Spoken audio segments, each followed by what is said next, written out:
Hello, welcome to my YouTube channel. जैसा कि मैंने कल फ्रेंड्स आपसे कहा था कि पार्ट बी इकोसिस्टम पे लाएंगे और ओजोन लेयर, ये दोनों हम डिस्कस करेंगे।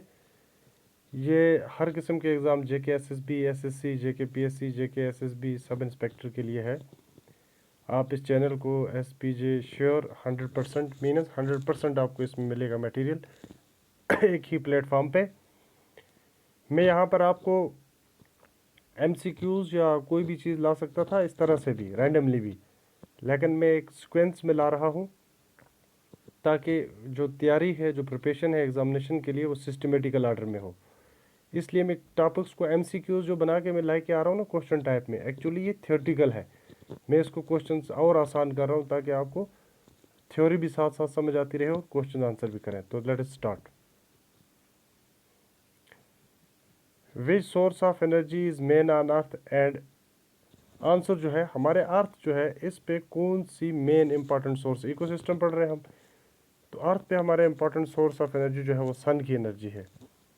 थर्मोडायनेमिक्स की लॉज पूछी जा रही है। थर्मो होता है heat and dynamics flow of heat जो है वो उसकी कितनी लॉज है? 3 लॉज हैं, मैंने एक्सप्लेन कर दी है इधर। फर्स्ट लॉ जो है वो स्टेट करती है, वो क्या कहती है? Energy neither we can destroy neither we can create but we can utilize it in a useful form. हम एनर्जी को ना ही ख़त्म कर सकते हैं ना ही बना सकते हैं, लेकिन हम इसको एक यूजफुल फॉर्म में, क्या हम सूरज की एनर्जी को खुद बना सकते हैं? आंसर होगा नहीं। क्या हम इसको ख़त्म कर सकते हैं? आंसर होगा नहीं। क्या हम इसको यूजफुल फॉर्म में, जिन्हें हम सोलर पैनल्स लगाकर, क्या हम इसको कंजर्व करते हैं? यस, हम इसको कंजर्व करते हैं। ना हम इसको बनाते हैं ना ही हम इसको डिस्ट्रॉय करते हैं। तो इसी को हम फर्स्ट लॉ कहते हैं। इस लॉ को आल्सो कहा जाता है law of conservation of energy. Second law बोलती है इफ़ नो एनर्जी एंटर्स और लीव्स द एनी सिस्टम।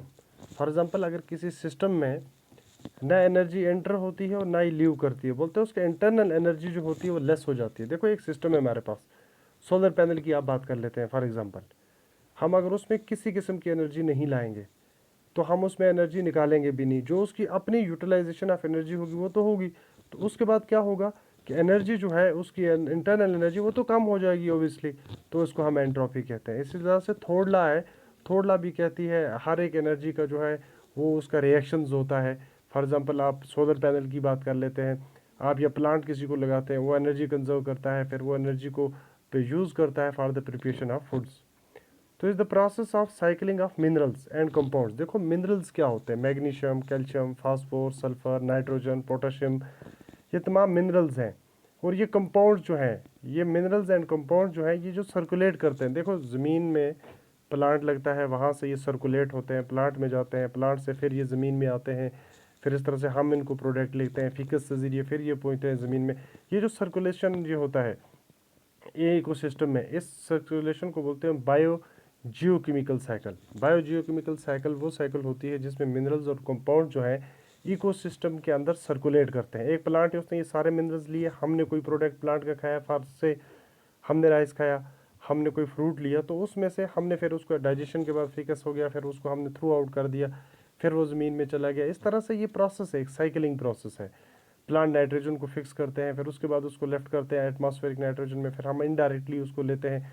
सो ये साइकिल जो है चलती रहती है। अब यहाँ पर है एक और इम्पॉर्टेंट फैक्ट है, कार्बन डाइऑक्साइड जो है वो ज़मीन पर जो है वो सिर्फ 0.02% है और एटमॉस्फेयर में जो है वो है 0.03%। ये इंपॉर्टेंट फैक्ट है, याद रखेंगे। Atmospheric nitrogen is fixed by which in the root nodules of the plants. वहाँ से बताया गया कि रूट नोड्यूल्स, प्लांट के अंदर जड़ों में जो गांठ जैसी लगी होती है उसके अंदर एटमॉस्फेरिक नाइट्रोजन को फिक्स करते हैं प्लांट, लेग्यूम्स प्लांट, जिस तरह से पी है, पल्सेस है। ये बोलते हैं ये कौन चीज़ है इसको हेल्प करती है फिक्स करने में एटमॉस्फेरिक नाइट्रोजन को? तो इसका नाम है बैक्टीरियम राइजोबियम। इंपॉर्टेंट है, याद रखेंगे। ये किन किन प्लांट्स में? पी प्लांट में, जिस तरह मटर के पौधे होते हैं, जिस तरह मेज़ है, या जिस तरह से हमारा पीज बीन्स हैं, इनमें होता है ये रूट। हम देखो, हम नाइट्रोजन को डायरेक्टली नहीं ले सकते हैं, ये हार्मफुल है। क्या है कि ये हमारी उसी वक्त ऑन स्पॉट डेथ भी कर सकता है, लेकिन हम इसको इनडायरेक्टली लेते हैं। क्या हम प्लांट का प्रोडक्ट लेते हैं? तो आंसर होगा हाँ। तो हम प्लांट का प्रोडक्ट जब लेते हैं तो हम इसी में ही इसको कंज्यूम कर लेते हैं, अदरवाइज डायरेक्टली नहीं। तो इस तरह से क्वेश्चन बन सकता है कि कौन चीज़ जो है एटमॉस्फेरिक नाइट्रोजन को फिक्स करती है, एटमॉस्फेरिक नाइट्रोजन जो है उसको फिक्स करती है, तो उसका नाम है बैक्टीरियम राइजोबियम। ये भी एग्जामिनर पूछ लेता है और ये इंपॉर्टेंट है, ये भी हमारे इकोसिस्टम में आता है। Who coined the term ecological pyramids.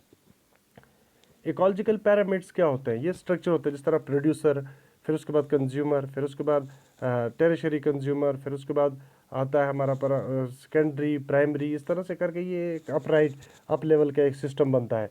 तो ये टर्म इकोलॉजिकल जो पैरामिड्स है ये किसने दिए है? चार्ल्स एल्टन ने दिए हैं। ये भी इंपॉर्टेंट है एग्जामिनेशन पॉइंट ऑफ व्यू से। द जून, अब इकोलॉजिकल सक्सेशन होती है। मैं आपको थोड़ा जैसा सक्सेशन के बारे में बताता हूँ। सक्सेशन इकोलॉजिकल वो होती है जहाँ पर प्लांट की स्पीशीज जो हैं और डिफरेंट टाइप ऑफ स्पीशीज जो है एक ऐसी जगह पर पैदा होती हैं जहाँ पर बिल्कुल भी पहले कोई भी लाइफ नहीं होती है।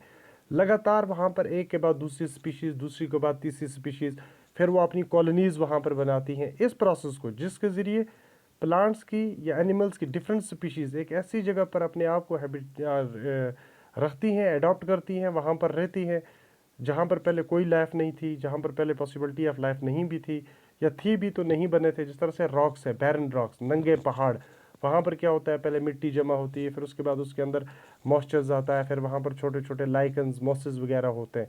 तो इसी इकोलॉजिकल सक्सेशन में मैंने कुछ क्वेश्चन रखे हैं जो एग्जामिनर पूछता है। जून वेयर कैरेक्टरिस्टिक्स ऑफ 2 और more ecosystem founds are known as. एक ऐसा जून जहाँ पर इकोलॉजिकली इकोसिस्टम के दो इंपॉर्टेंट चीज़ें एक ही जगह पे मिल जाती हैं, उस जून को हम बोलते हैं इकोटून। फॉर एग्जाम्पल मैंग्रोव्स है। मैंग्रोव्स क्या है? ये वो प्लांट, सुंदरबन डेल्टा है, ब्रह्मपुत्रा का डेल्टा जो है, गंगा ब्रह्मपुत्रा का डेल्टा जो बनता है, आसाम ब्रह्मपुत्रा का डेल्टा जो बनता है, ये कहाँ बनता है? वेस्ट बंगाल में। तो वहाँ पर क्या है? प्लांट्स है, मैंग्रोव्स प्लांट्स है। वह ग्रास लैंड जहाँ पर different species, different type of grass पाए जाते हैं, लेकिन वो इकोलॉजिकली कैरेक्टरिस्टिक्स में सेम होते हैं। ऐसे प्रोसेस को हम इकोटून कहते हैं। उसके बाद हम बात करते हैं process of eating and has been eaten is called as food chain. एक चीज़ है, ग्रास है, ग्रास को ग्रास हॉपर खाता है, ग्रास हॉपर को हॉग खाती है, हॉग को जो है ईगल खा जाती है, ईगल जो है वो उसको स्नेक खा जाता है, स्नेक को मरता है तो फिर उसको बैक्टीरियाज खा जाते हैं। ये प्रोसेस जो है लगातार एक दूसरे को खाने का, अपनी फूड साइकिल को चलाने का, इस प्रोसेस को हम फूड चेन कहते हैं। How many type of food chain does exist, name them. हमें पूछा गया है कितने फूड चेन के टाइप्स होते हैं? दो होते हैं, ग्राजिंग और डिट्रीवर्स, बैक्टीरिया वाला। How much percent of nitrogen is present in the atmosphere. देखो नाइट्रोजन कितने परसेंट एटमॉस्फेयर में? वो 78% है। ऑक्सीजन को पूछा जाए तो 21% है। हाइड्रोजन को पूछा जाए तो 0.16% है। और उसके बाद नियान का पूछा जाए तो 0.96% है। In case of ecological succession, जो मैंने अभी आपको बोला कि एक बैरन जगह पे एक प्रोसेस होता है, in case of ecological succession the community developed on a barren land is known as. Ecological succession मैंने पहले ही बताया कि एक ऐसी नंगी जगह है, पहाड़ है, जहाँ पर कोई भी स्पीशीज नहीं थी, और जहाँ पर बोलता है बैरन लैंड पे पहली ही कम्युनिटी अगर डेवलप हुई तो उसको बोलते हैं, उस स्टेज को बोलते हैं पायनियर स्टेज। बहुत इंपॉर्टेंट है। इंटायर कम्युनिटी, जो इंटायर कम्युनिटी, अब ये पहाड़ था, इसके ऊपर इंटायर कम्युनिटी एक डेवलप होगी प्लांट्स की इस तरह से, तो इसको हम बोलते हैं seed, SERE, seed. The development of barren area without life is known as. अब अगर कोई चीज़ बनी है, वॉल्केनिक इरप्शन हो गया या कोई भी, ये जियोग्राफी के साथ काफ़ी रेलिवेंट है, ये जियोग्राफी का ही टॉपिक मान लीजिए ऐसा है इकोसिस्टम में। तो बोलता है अगर कोई फॉर एग्जांपल वॉल्केनिक इरप्शन से या किसी भी अर्थक्वेक की वजह से कोई लावा बाहर आया, तो वहाँ पर कोई जगह क्रिएट होगी, बन गई, तो वहाँ पर कोई भी लाइफ नहीं एग्जिस्ट है अभी, सिर्फ एक बैरन रेंट बना हुआ है, एरिया बना हुआ है। तो development of barren area is known as nudation. बहुत इंपॉर्टेंट टर्म्स है, इनको आप याद रखते जाएंगे बिकॉज एग्जामिनर ये कई बार पूछ चुका है। द सक्सेसफुल, अब इसी पे एक और क्वेश्चन है, successful existence of mosses and lichens are known as. अब पहले न्यूडेशन, बैरन रेंट बना, एरिया बना, कोई पहाड़ है, हिमालयाज हैं, वहाँ पर क्या हुआ? डिपोजिशन ऑफ क्या हो गया? By the process of weathering, rock टूटते हैं, मिट्टी आती है, बनते हैं, सॉइल फॉर्मेशन आपने पढ़ा होगा, सॉइल प्रोफाइल भी आपने पढ़ा होगा, नहीं तो हम हर एक चीज़ को आस्ता आस्ता टच करेंगे। तो बोलते हैं वहाँ पर पहले मॉसेस एंड लाइकन्स जो हैं वो उग जाते हैं, छोटे छोटे बिल्कुल हर्ब्स। तो बोलते हैं उस प्रोसेस को हम इन्वेजन कहते हैं, उस प्रोसेस को हम इन्वेजन कहते हैं। इन्वेजन भी एक बहुत ही अपने आप में इंपॉर्टेंट टॉपिक है। सो उसके बाद द फाइनल स्टेबल कम्युनिटी, अब सारा कुछ हुआ, बैरन रेक्स बने, लाइफ नहीं थी तो न्यूडेशन कहा, अब मॉसेस एंड लाइकन्स उस पर बने तो इन्वेजन कहा। अब बोलते हैं final stable community. Final stable community जो है इज नोन एज क्लाइमेक्स, उसको हम कहते हैं क्लाइमेक्स। अब बोलता है the plant species which grows on sand are, जो डिजर्ट में प्लांट पाए जाते हैं उनको जीरोफाइट्स कहते हैं, और उसकी एग्जांपल है कैम4, CAM4 कैम4 प्लांट्स, राजस्थान, सहारा, ऐसे ऐसे डिजर्ट्स में ये पाए जाते हैं। Next, when one species benefits from the other and also give benefits to the other known as, जब एक स्पीशी जो है वो दूसरी स्पीशीज को उससे भी बेनिफिट लेती है और उसको भी बेनिफिट देती है, जैसे उसको हार्मफुल नहीं रखती है, उसको कोई भी नुकसान नहीं पड़े, उस ऐसी रिलेशंस को बोलते हैं म्यूचुअलिज्म। द प्लांट, जिस तरह राइजोबियम है, प्लांट्स के नोड्यूल में जाता है, उसको बेनिफिट करता है, ज़मीन की फर्टिलिटी बढ़ाता है, प्लांट्स की ग्रोथ होती है, फ्रूट्स की, पार्ट ऑफ प्लांट्स की, फिर इस तरह से वो हम भी लेते हैं, तो उसको कुल मिलाकर ये एक साइकिल चल जाती है, म्यूचुअलिज्म बन जाता है। ये नुकसान नहीं बल्कि एक दूसरे को फ़ायदा देते हैं। दूसरा है the plant which grows on other plants. आपने देखा होगा एक प्लांट की जड़ के ऊपर दूसरे प्लांट भी उग जाते हैं, तो ऐसे प्लांट्स को हम एपीफाइट्स कहते हैं। अब हम बात करते हैं, दूसरा टॉपिक हमारा था ओजोन। देखो ओजोन के बारे में आप सब जानते होंगे, ozone is the protective covering of the atmosphere located in stratosphere. हमारी एटमॉस्फेयर की लेयर्स होती हैं, जिस तरह ट्रोपोस्फेयर है, स्ट्रेटोस्फेयर है, मीजोस्फेयर है, आइनोस्फेयर है, और उसके बाद लास्ट में हमारा एक्सोस्फेयर है। तो यहाँ पर पूछा जा रहा है कि ओजोन लेयर जो है वो कहाँ पर, ओजोन लेयर जो ऑब्वियसली बात है कि ये स्ट्रेटोस्फेयर में है, और ये हमारे एटमॉस्फेयर को प्रोटेक्ट करती है from ultra violent harmful rays से। वो बड़ी तेज़ रेज होती हैं जो ज़मीन पे अगर आ जाएंगी तो साइंटिस्टों की रिसर्च के मुताबिक वो स्किन कैंसर, आई कैटरेक्ट प्रॉब्लम्स, जीन म्यूटेशन जैसी प्रॉब्लम्स क्रिएट कर देती हैं, और इन्वायरमेंटल डिग्रेडेशन तो होगी, प्लांट स्पीशीज़ ख़त्म हो जाएंगी, एनिमल्स के ऊपर असर पड़ेगा, ह्यूमन बींग्स के ऊपर असर पड़ेगा। तो ये एक प्रोटेक्टिव कवरिंग है। इसके बारे में थोड़ा इंपॉर्टेंट जानते हैं, who ozone layer was discovered by. Ozone layer जो है इसको किसने डिस्कवर किया, पहले किन साइंटिस्टों ने इसको डिस्कवर किया? ये सीधे स्ट्रेट फॉरवर्ड याद रखने, Joy Farman, Brian gardener, Jonathan शैंकलिन, ये 3 इंपॉर्टेंट नाम आप याद रखेंगे। इन जिन्होंने ओजोन लेयर को खोजा है, डिस्कवर किया है, नाम दिया है Joe Farman, Brian Gardiner and Jonathan Shanklin ने। और देखो एक प्रोटोकॉल है, पूछा जा सकता है कि विच protocol deals with the depletion of ozone layer, तो वो है Montreal protocol of 1987। Very very important, सारे पॉइंट इंपॉर्टेंट है, हमें सारे याद रखने, कोई भी पूछेगा एग्जामिनर हम आंसर दे सकते हैं। कलर ऑफ ओजोन जो है इन फ्री स्टेट में होता है पेल ब्लू, सॉलिड स्टेट में इसका कलर हो जाता है ब्लू ब्लैक। सो उसके बाद first time ozone hole has been seen over Antarctica, वहाँ से बताया गया है कि एंटार्क्टिका में पहली बार ओजोन का होल देखा गया था। कब? 16 मई 1986 को।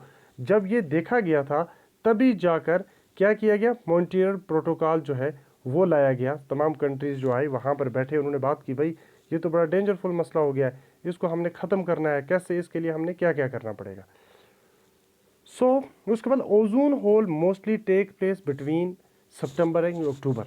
अब ये पूछ लेगा एग्जामिनर कि ओजोन होल के चांसेस जो होते हैं ये बनने के एंटार्क्टिका पे, आर्कटिक रीजन पे, ये किन 2 महीनों में होते हैं और किस ड्यूरेशन के बीच में होते हैं। याद रखना हमने सितंबर एंड अक्टूबर। अब पूछा जा रहा है गैस मोस्टली, अगर मोस्ट वाइडली पूछा जाएगा कौन सी गैस इसको खतरा पहुंचाती है, डैमेज करती है, वो है CFC। CFC क्या है? क्लोरोफ्लोरोकार्बन। इसको हम रेफ्रिजरेटर्स में भी यूज़ करते हैं ऐसे, उसको तब बोलते हैं फिरॉन। ये भी इंपॉर्टेंट नाम है, ये भी आप याद रखेंगे। अदर गैसेस की बात करें, हेलेंस है जो फायर एक्सटिंग्विशर्स में इस्तेमाल किया जाता है, कार्बन टेट्राक्लोराइड है, मिथाइल क्लोरोफॉर्म है, कार्बन डाइऑक्साइड है, सल्फर डाइऑक्साइड है, नाइट्रोजन डाइऑक्साइड है, ये तमाम चीज़ें इसको नुकसान पहुंचाती है। और सबसे ज़्यादा अगर पूछा जाएगा तो CFC याद रखना है, क्लोरोफ्लोरोकार्बन। बहुत ही इंपॉर्टेंट पॉइंट्स है ये। उसके बाद every year ozone day is celebrated on, हर साल ओजोन लेयर जो है वो 16 सितंबर को मनाया जाता है। कब से? 1994 में। किसने पहली बार ये ऑर्डर किया था कि इसको मनाया जाएगा? UNGA, United national general assembly, जो मैंने ऑलरेडी पढ़ा दिया है एक वीडियो में कि वो ऑर्गेनाइजेशंस में मैंने पढ़ा दिया है। तो थीम क्या था इस साल 2020 का? Ozone for life, 35 years of ozone layer protection, ये हमने याद रखना है। अब बात की जाएगी ओजोन के अंदर होल हो गया, तो असल में ये एक बात मैं आपको क्लियर कर दूं कि ओजोन में असल में कोई होल नहीं होता है। ये हमारा ओजोन समझ लीजिए इसके अंदर क्या होता है, इसकी थिकनेस जो है वो थिन हो जाती है। फॉर एग्जांपल यहाँ पर इतना था, इधर से जाकर इतना हो गया। ये जो थिननेस आ जाती है ना इसमें इसमें इस लेयर में, स्ट्रेटोस्फेयर में, इस थिननेस को होल कहते हैं। अदरवाइज ये कोई होल नहीं है, सराख नहीं है, ऐसे समझ लीजिएगा। ओजोन जो है ये थिकनेस है, थिननेस है, पतला होना, थिकनेस से थिननेस में रिडक्शन हो जाती है। उस लेयर का पर्दा जो है वो कमज़ोर पड़ता जाता है जहाँ से रेज आती हैं। और क्या कर एंटार्क्टिका में इन्होंने क्या किया, इस रेज ने वहाँ पर ग्लेशियर्स जो है उनको मेल्ट किया, तो ये ग्लेशियर्स मेल्ट हो जाएंगे तो ओवर हीटिंग हो जाएगी, ग्लोबल वार्मिंग हो जाएगी, इन्वायरमेंटल डिग्रेडेशंस हो जाएंगी, तो लाइफ जो है सस्टेनेबिलिटी के साथ नहीं रह सकती है। फिर इसको बचाना बहुत ज़रूरी है, एमिशन ऑफ कार्बन रोकना पड़ेगा। Instrument use to measure the ozone hole. अब कौन सा इंस्ट्रूमेंट जो है हम यूज़ करते हैं जिससे हम ओजोन के होल नापते हैं, वेरी इंपॉर्टेंट, कई बार एग्जाम में पूछा जा चुका है। इसका नाम है डॉबसन स्पेक्ट्रोफोमीटर। यानी आप सिर्फ डॉबसन यूनिट याद रखेंगे इतना भी काफ़ी है। फिर उसके बाद है, अब ओजोन दो किस्म की होती है, एक होती है बैड ओजोन और एक होती है गुड ओजोन। गुड ओजोन तो वो होगी जो हमें बचाएगी, वो होती है स्ट्रेटोस्फेयर में। गुड ओजोन जो होती है स्ट्रेटोस्फेयर में। बैड ओजोन जो है वो ट्रोपोस्फेयर में, जहाँ पर तमाम फिनामिनाज होते हैं। क्या फिनामिना होता है, क्लाउड बनते हैं, बारिश होती है, पोल्यूटेंट्स आते हैं, और ये बारिश के साथ ज़मीन पे आते हैं तो फसलों को तबाह करती है, ताजमहल जैसी मोनूमेंट्स को ख़त्म कर देती है, उसकी वो मार्बल्स के ऊपर मार्बल इरोजन करती है, मार्बल कैंसर जिसको बोलते हैं वो इरोड करती है। तो फ्रेंड्स ये आज का हमारा टॉपिक था। मुझे उम्मीद है कि आप सबको ये समझ आई होगी। आप इसकी कॉपीज़ बनाएं और आप इसके एक नोट्स फ्रेम करें, ताकि एग्जामिनेशन पॉइंट ऑफ व्यू से आपको जो भी चीज़ हम दे रहे हैं यहाँ से, ये बहुत इंपॉर्टेंट है। और एग्जामिनेशन पॉइंट ऑफ व्यू से बात की जाए तो ज़्यादा ही इंपॉर्टेंट है। और ऐसे टॉपिक्स में ला रहा हूँ जिसमें से मैक्सिमम क्वेश्चन पूछे जाते हैं। फ्रेंड्स आप खुद पढ़ते होंगे, यूट्यूब के चैनल में बहुत सारे चैनल्स हैं, लेकिन वो भी क्वेश्चन ला रहे हैं, फिजिक्स केमिस्ट्री बायो एक साथ लेके आ रहे हैं। हम अलग अलग कर रहे हैं। जिस तरह हमने बायो का उठाया है, 2 दिन बायो को देंगे, 2 फिजिक्स, हम नहीं 2 दिन में कंप्लीट कर सकते हैं, ये तो बड़ा वास्ट है। लेकिन कोशिश करेंगे इंपॉर्टेंट टॉपिक्स जो हमारे हैं इनको एकदम कवर किया जाए। अगर आप इसको पढ़ोगे, अब ओजोन में अगर कोई क्वेश्चन पूछा जाएगा या इकोलॉजी के इकोसिस्टम पे, ऑब्वियसली आप आराम से आंसर कर सकते हो, बिकॉज आपने ये सारा कुछ पढ़ा होगा।